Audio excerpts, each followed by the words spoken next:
Good evening, ladies and gentlemen. This is Govind Dhake. Welcome to my channel, Govind's English Classes. Please, guys, do subscribe and hit the bell icon so that you may get all notifications of my videos. Guys, English आज पढ़ाऊंगा मैं आपको और basic से पढ़ाने वाला हूँ. आज बेसिक से पढ़ाएंगे, एडवांस तक ले जाएंगे.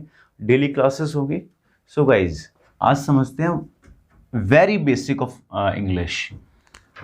देखिए, इंग्लिश हमारा क्या है, एक सब्जेक्ट होता है. जब ये नाउन होता है, नाउन होता है तो ये क्या है, सब्जेक्ट होता है. जब ये एडजेक्टिव होता है तो विशेषता बताता है. कहाँ की? ब्रिटिशर्स लोगों की. जैसे मैंने बोला, he is an English man. ठीक है. अब यहाँ पे ये एडजेक्टिव है, एडजेक्टिव के बाद क्या आता है, नाउन आता है. तो इस तरीके से हम यूज़ कर लिया. तो ध्यान रखना है, जब ये सब्जेक्ट होता है तो ये नाउन होता है, एडजेक्टिव होता है तो ये वहाँ की विशेषता बताता है. ठीक है, वहाँ के लोगों की जो अंग्रेजी जानते हैं. अब देखिए, मैं शुरुआत करता हूँ तो सबसे पहले आपको पता होगा, कोई भी भाषा जब भी शुरुआत होती है तो उसकी शुरुआत कहाँ से होती है. किसी भी भाषा में सबसे पहले साउंड्स आते हैं. क्या आते हैं? साउंड्स. तो इंग्लिश में क्या आते हैं? सबसे पहले साउंड्स. और साउंड्स को फर्दर लिखा गया लेटर्स में. किस चीज़ में? लेटर्स में. जैसे मैंने बोला ए, यहाँ पे साउंड किया, यहाँ पे लिख दिया हमने ए. बी, सी, इस तरीके से हमने साउंड्स को फर्दर लेटर में लिख दिया. अब देखिए, हमारे इंग्लिश में कितने साउंड्स होते हैं, तो ध्यान रखना है आपको, 44 साउंड्स होते हैं. 44 साउंड्स हमारे डिवाइडेड हैं अलग अलग कंडीशंस में, कैटेगरीज में. जैसे इसमें 20 हमारे वॉवेल साउंड होते हैं और 24 हमारे कॉन्सोनेंट साउंड होते हैं. ठीक है, 20 हमारे वॉवेल साउंड होते हैं, 24 हमारे कॉन्सोनेंट साउंड होते हैं. कितने साउंड्स होते हैं? 44. अब देखिए, लेटर्स कितने होते हैं इसमें, सबको मिला के 26 लेटर्स होते हैं. कितने होते हैं? 26 लेटर्स. और 26 लेटर्स का कितने साउंड्स होते हैं? 44 साउंड्स. ये ध्यान रखना है, 44 साउंड्स होते हैं. और 44 साउंड्स को फर्दर डिवाइड करते हैं तो 20 इसमें क्या होता है? वॉवेल होते हैं और 24 इसमें कॉन्सोनेंट होते हैं. ठीक है, ये साउंड्स हैं, कॉन्सोनेंट. तो ये ध्यान रखना है आपको. अब देखिए, मैं बात करता हूँ, इसको आगे हम डिवाइड करते हैं 26 लेटर्स को. तो एक चीज़ आपको ध्यान रखनी है, 26 लेटर्स हमारे क्या बोला जाता है इंग्लिश में? 26 लेटर्स को अल्फ़ाबेट. क्या बोला जाता है? अल्फ़ाबेट. अल्फ़ाबेट्स बोलेंगे तो वो क्या हो जाएगा? गलत हो जाएगा. क्यों गलत हो जाएगा? अल्फ़ाबेट्स का मतलब होता है मोर देन वन लैंग्वेज.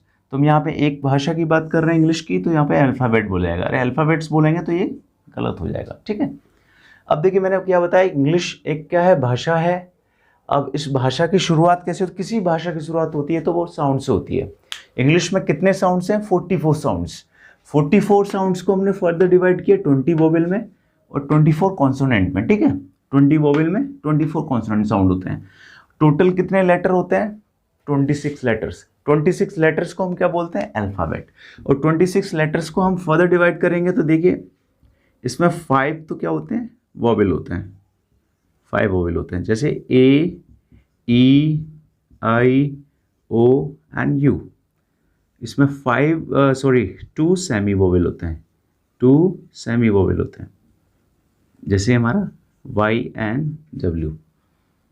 और बाकी जो बचे हैं हमारे 19, वो हमारे क्या होते हैं? कॉन्सोनेंट. क्या होते हैं? कॉन्सोनेंट. देखिए, 5 वोवेल्स होते हैं, 2 सेमी वोवेल्स होते हैं, 19 कॉन्सोनेंट्स होते हैं. टोटल कितने होते हैं? 26 लेटर्स. और ये ध्यान रखना है आपको, लेटर के 2 मतलब होते हैं. एक तो लेटर का मतलब होता है पत्र और एक लेटर का मतलब होता है अक्षर. ठीक है, ये ध्यान रखना है. तो इस तरीके से हमने शुरुआत पढ़ी. और शुरुआत में ही कभी कभी क्वेश्चन स्टैट या सुपर टेट में पूछ लेते हैं कि कितने साउंड्स होते हैं इंग्लिश में. तो 44 साउंड्स होते हैं, 20 वोवेल साउंड होते हैं, 24 कॉन्सोनेंट साउंड होते हैं. और जो 44 साउंड्स को हम कितने लेटर्स में लिख सकते हैं? 26 लेटर्स में. 26 लेटर्स को क्या बोलते हैं? अल्फ़ाबेट बोलते हैं. ठीक है. 5 हमारे वोवेल होते हैं, 2 हमारे सेमी वोवेल होते हैं और 19 हमारे कॉन्सोनेंट्स होते हैं. इतना हमने बेसिक समझ लिया और बता दिया आपको. तो इसको आप स्क्रीनशॉट ले लीजिए या फिर नोटबुक में नोट डाउन कर लीजिए. ठीक है गाइज. अब देखिए,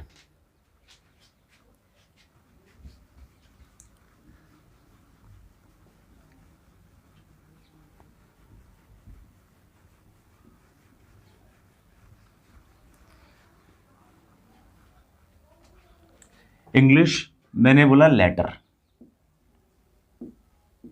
अब लेटर क्या होता है आपको पता ही है, मैंने बता दिया ए बी सी डी ये सब हमारे क्या है लेटर है। और 26 लेटर्स होते हैं,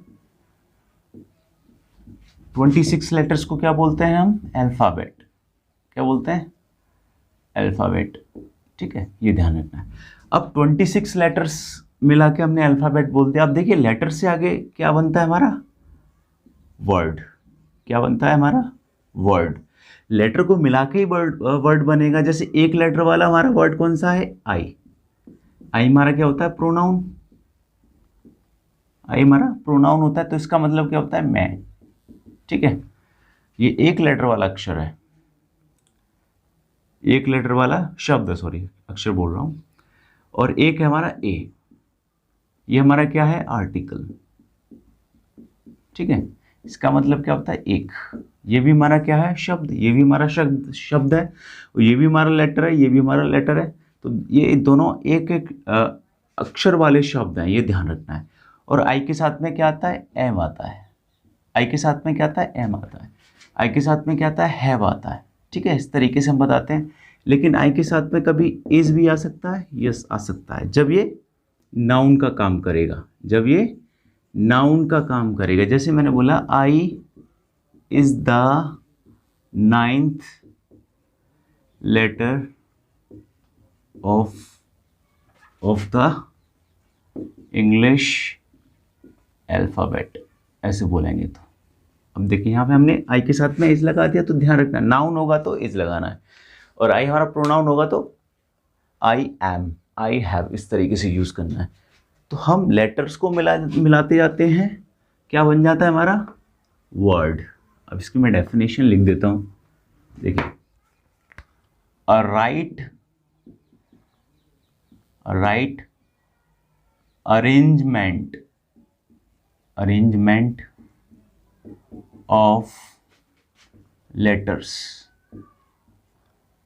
इज कॉल्ड अ वर्ड। क्या होता है वर्ड, ये ध्यान रखना। ये क्या है हमारी डेफिनेशन है, right arrangement of letters is called a word. Word क्या होता है भाषा का एक सिंगल यूनिट होता है, एक single unit of language. Any language मतलब किसी भी भाषा को सीखना है तो आपको वर्ड आने चाहिए, जब आप बोल सकते हैं लेटर आने चाहिए, उसके बाद में वर्ड आता है। अब देखिए वर्ड की कैटेगरी कितनी है हमारी इंग्लिश में। वर्ड की कैटेगरीज के बारे में बात करेंगे तो कितनी कैटेगरीज हैं हमारी इंग्लिश में। वर्ड की 8 कैटेगरीज हैं, 8। ठीक है, कितनी है 8 कैटेगरीज। अब 8 कैटेगरीज कौन सी है। Number 1 noun, number 2 pronoun, number 3 verb, number 4 adjective, number 5 adverb, number 6 preposition,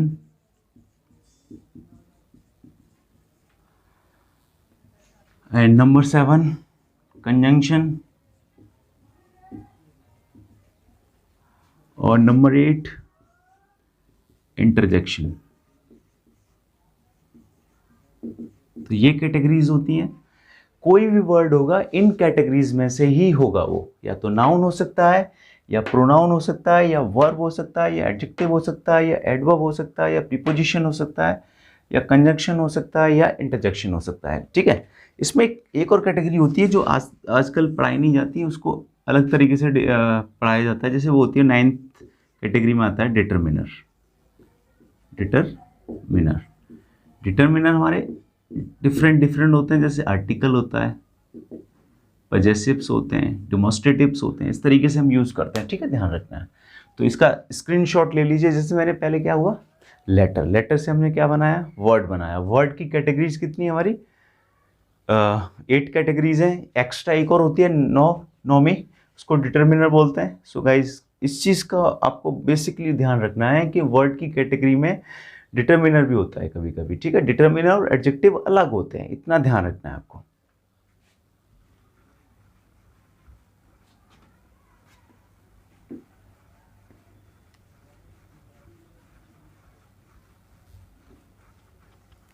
अब देखिए वर्ड के बाद हमारा क्या बनता है, सेंटेंस। क्या बनता है, सेंटेंस। जैसे हमने बोला right arrangement of words, right arrangement of words is called a sentence. Sentence के अंदर आपको सबसे पहले चीज ध्यान रखनी है, एक तो होता है सब्जेक्ट और एक होता है हमारा प्रेडिकेट। ये बेसिकली आपको ध्यान रखना है। जैसे बिना सब्जेक्ट वाला भी हमारा हो सकता है सेंटेंस, यस हो सकता है। एक वर्ड वाला भी सेंटेंस हो सकता है। जैसे मैंने बोला गो, ये हमारा क्या है, एक सेंटेंस है, ठीक है। ये हमारा एक वर्ड भी है, ठीक है, ध्यान रखना है। गो मैंने बोला गो सेंटेंस है, मैंने बोला गो वर्ड है, तो ध्यान रखना है, इस तरीके से यूज करना है। ये इंपरेटिव सेंटेंस है। अब मैंने बोला आई गो, तो इसमें क्या है, हमारा सब्जेक्ट भी है और प्रेडिकेट भी है। प्रेडिकेट क्या होता है, जो वर्ब से स्टार्ट होता है पार्ट। जैसे मैं बता देता हूं सब्जेक्ट और प्रेडिकेट। सबसे पहले सेंटेंस जान लीजिए। जैसे मैंने बोला a group of words which has a subject और अ प्रेडिकेट, या आप बोल सकते हैं आइदर अ सब्जेक्ट और अ प्रेडिकेट, इस तरीके से बोल सकते हैं। तो ये ध्यान रखना है, सब्जेक्ट हो या उसमें प्रेडिकेट हो, उसे बोलते हैं सेंटेंस, ठीक है। अब सब्जेक्ट क्या होता है, इस चीज के बारे में जान लेते हैं। सब्जेक्ट या the subject is what we talk about. Subject is what we talk about. और प्रेडिकेट, अब प्रेडिकेट या the predicate is what we are told, जिसके बारे में बताया जाता है, ठीक है, जिसके बारे में चर्चा करते हैं, बताते हैं, वो क्या होता है, हमारा सब्जेक्ट होता है। और जो वो काम करता है, वो काम जो बताता है, उसको बोलते हैं हम प्रेडिकेट। जैसे मैंने बोला I play cricket, I play cricket, तो मैं बोल रहा हूं क्रिकेट कौन खेलता है, आई, जिसके बारे में बताया जा रहा है, ठीक है। अब क्या बताया जा रहा है, वो प्ले क्रिकेट, ये हमारा क्या हो गया, प्रेडिकेट हो गया। तो ध्यान रखना, subject is what we talk about और अब predicate is what we are told, हमें बताया जाता है। क्या करता है वो करता है, वो क्रिकेट खेलता है, वो पढ़ता है, लिखता है। कौन खेलता है, आई। कौन खेलता है, राम। इस तरीके से हम याद कर सकते हैं, ठीक है, ध्यान रखना। तो सेंटेंस हो गया, पहले हमने लेटर की चर्चा की, हमने फिर वर्ड की चर्चा की, फिर हमने सेंटेंस की चर्चा की। सेंटेंस में कितने पार्ट्स होते हैं, एक तो होता है सब्जेक्ट और प्रेडिकेट। बिना सब्जेक्ट और प्रेडिकेट के नहीं होगा कोई भी सेंटेंस, ध्यान रखना है। तो उसमें सब्जेक्ट होगा, अगर सब्जेक्ट नहीं है तो प्रेडिकेट तो जरूर ही जरूर होगा। तो ध्यान रखना है आपको, subject is what we talk about और predicate is what we are told, ठीक है। वी आर टोल्ड अबाउट इसकी पूरी डेफिनेशन अबाउट द सब्जेक्ट, इतना ध्यान रखना है। तो ये बेसिकली हमें बेसिक मैं बता रहा हूँ आपको, बेसिक है ये। और फंडामेंटल में क्या होता है, बेसिक चीज़ें, यूनिट्स आने चाहिए आपको। यूनिट आएंगे, जैसे आप यूनिट समझ जाएंगे तो आपको समझ में आ जाएगा कि इसमें प्रेडिकेट क्या है, सब्जेक्ट क्या है, इसमें वर्ब क्या है, ठीक है, इसमें वर्ड क्या है। तो इस तरीके से समझ सकते हैं।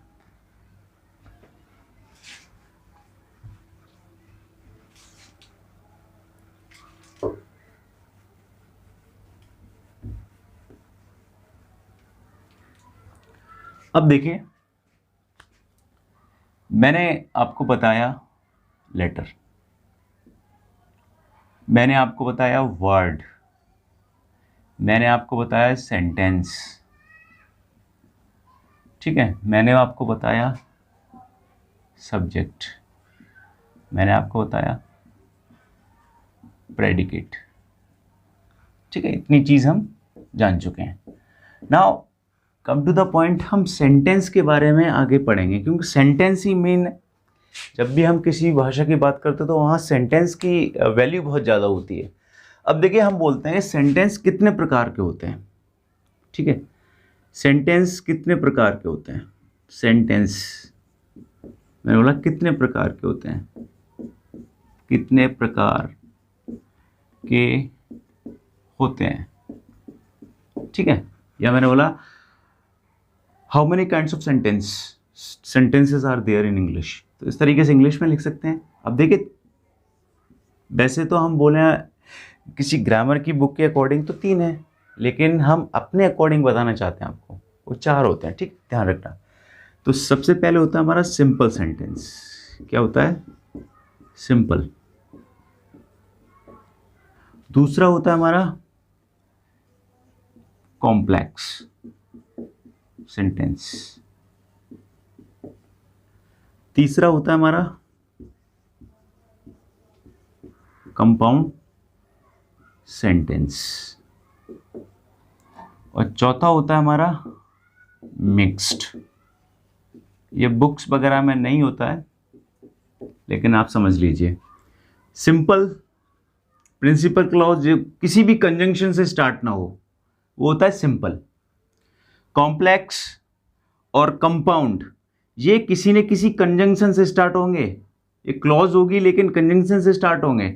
वो कंजंक्शन क्या होते हैं? कंजंक्शन 2 प्रकार के होते हैं, coordinating conjunction and subordinating conjunction. तो कोऑर्डिनेटिंग कंजंक्शन, सबऑर्डिनेटिंग कंजंक्शन आपको समझने के लिए ये पता होना चाहिए कौन सा कंजंक्शन कौन सी कैटेगरी में आता है, तब आप कॉम्प्लेक्स सेंटेंस बता सकते हैं, कंपाउंड सेंटेंस बता सकते हैं। और मिक्स्ड क्या होता है? तीनों का मिश्रण। तो ये ध्यान रखना है आपको, सिंपल पहचानना कैसे है, कॉम्प्लेक्स पहचानना कैसे है, कंपाउंड कैसे पहचाना है, मिक्स्ड कैसे पहचाना है। तो मैं आपको एक छोटा होमवर्क दे रहा हूँ, आप पहले जाइए और अपनी बुक में देखिए कंजंक्शन वाला पार्ट, कंजंक्शन वाले पार्ट में समझने की कोशिश करिए। वहाँ पे कोऑर्डिनेटिंग कंजंक्शन कौन सा है और सबऑर्डिनेटिंग कंजंक्शन कौन सा है, तो उस चीज़ को आप समझेंगे तो डेफिनेटली इन चीज़ों को समझ जाएंगे आप। तो मैं इन चारों को डिस्कशन करूँगा, कल करता हूँ मैं डिस्कस। तो guys thank you very much, subscribe my channel, thanks a lot. अगर कोई गलती हो, I am sorry for that.